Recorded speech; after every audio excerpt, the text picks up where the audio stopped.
Alappuzha Vandanam medical കോളേജിൽ ആശങ്ക പടർത്തി കനത്ത പുക. മൈക്രോബയോളജി ലാബിൽ നിന്ന് വൻതോതിൽ പുക ഉയരുന്നു. ലാബിലുണ്ടായിരുന്ന ആളുകൾ പുറത്തിറങ്ങി. ഫയർഫോഴ്സ് എത്തിയപ്പോൾ പരിശോധിക്കുന്നുണ്ട്. അശ്വിൻ പാലാഴി ആലപ്പുഴയിൽ നിന്ന്. അശ്വിൻ, ഇത് എങ്ങനെയാണ് ഈ പുക ഉയർന്നതെന്നതിൽ വ്യക്തതയായിട്ടുണ്ടോ? വിവരങ്ങൾ അശ്വിൻ.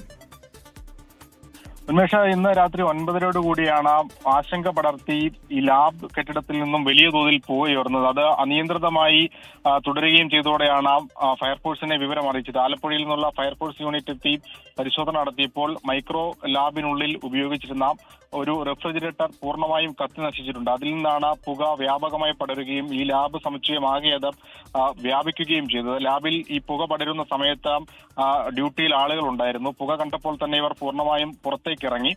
എന്തായാലും ആശങ്ക വിതച്ച ആ സംഭവം പിന്നീട് ഫയർഫോഴ്സ് നടത്തിയ പരിശോധനയിൽ ഷോർട്ട് സർക്യൂട്ട് ആണ് എന്നുള്ളതാണ് പ്രാഥമികമായി കണ്ടെത്തിയിരിക്കുന്നത്. എന്തായാലും മറ്റ് അപകടങ്ങളൊന്നുമില്ല. നിലവിൽ പുക ഇപ്പോഴും അവിടെ തന്നെ തിങ്ങി നിറഞ്ഞിരിക്കുകയാണ്. അത് സ്വാഭാവികമായി മാത്രമേ പോകൂ എന്നുള്ളതാണ് പറയുന്നത്. എന്തായാലും ആശങ്കപ്പെടേണ്ട സാഹചര്യം നിലവിലില്ല എന്നുള്ളതാണ് അറിയുന്നത്.